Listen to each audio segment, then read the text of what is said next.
Well, I'm Ricky Skaggs, and we're here in the drum room now of my studio here in Hendersonville, Tennessee, Skaggs Place. I guess my earliest memories of music was hearing my mom and dad sing.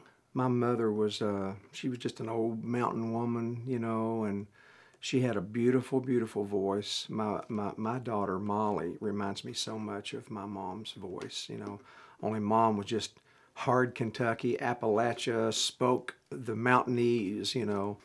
She wrote songs, and so she was always listening to the radio. Always had a little AM radio at home, you know, and that was really my first memories of music. And it was probably more local radio stations. We would hear the Grand Ole Opry on Saturday night. They didn't have it on Friday and Tuesday and Thursdays like they do nowadays, but they had it just on Saturday, and I mean, we shut down everything to sit and listen, you know, to this little radio.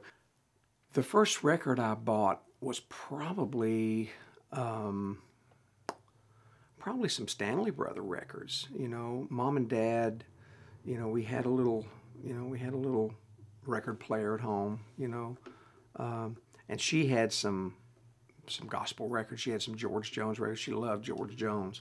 And Dad had some Carter Family and Jimmy Rogers. He loved, you know, the singing brakeman Jimmy Rogers, not Honeycomb Jimmy Rogers, but he loved his music. And so, you know, we had 78s for a long time because I had a cousin that had I think he cranked it up. You know, it was an old 78 crank up record player. You know, and I'd just take it outside, and he let me have a bunch of Flat and Scruggs 78s, and you know, so I would sit there and listen to those things. And I remember that I could turn it down from 78 to 45, and it would still be in the same key. I could play my mandolin with it, you know.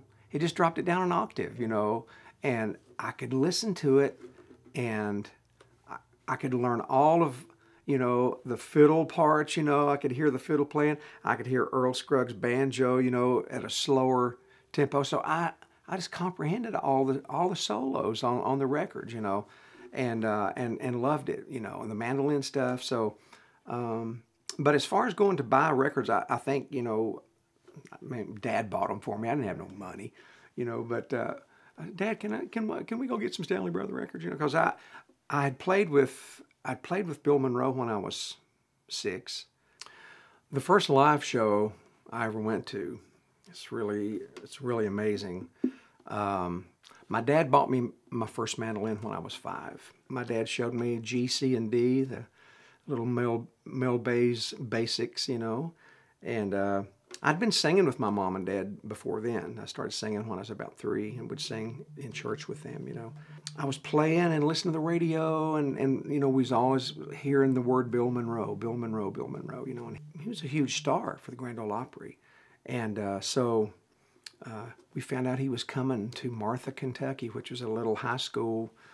So we all took off to go see him, you know, and man, you know, after about 30 minutes, you know, we're sitting there, and one of the neighbors in the hood, man, he shouted out, "Let little Ricky Skaggs get up there and sing a song," you know. And somebody had seen me at Butler's grocery store playing with my dad, or seen us at church or something like that, you know. And so, you know, Mr. Monroe just kind of kept on the show, kept going, and you know, finally the guy shouts out again. Mr. Monroe's ready to put a stop to it. You know, he'd seen that kind of thing before. So he called me up. "Little Ricky Skaggs, you get on up here, boy." And he just reaches down and picks me up and sets me up on a stage, you know, and says, "What do you play there, boy?"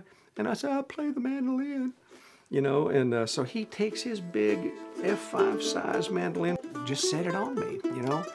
And thank goodness the band knew "Ruby, Are You Mad at Your Man?" You know, that's a great 6-year-old song to be singing. I didn't know what she was mad about, but still, I did the song, and they knew it.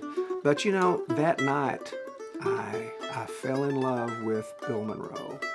Not just because of his music, not just because of his great mandolin playing, but seeing that he was such a fine human that he allowed a little hometown kid to get up on stage and he stepped out of the spotlight for 5 minutes and let me let me shine for a little bit. And it was just like, I'm going to follow that guy. I'm going to follow his music, you know, and I have, you know, followed even today. I still.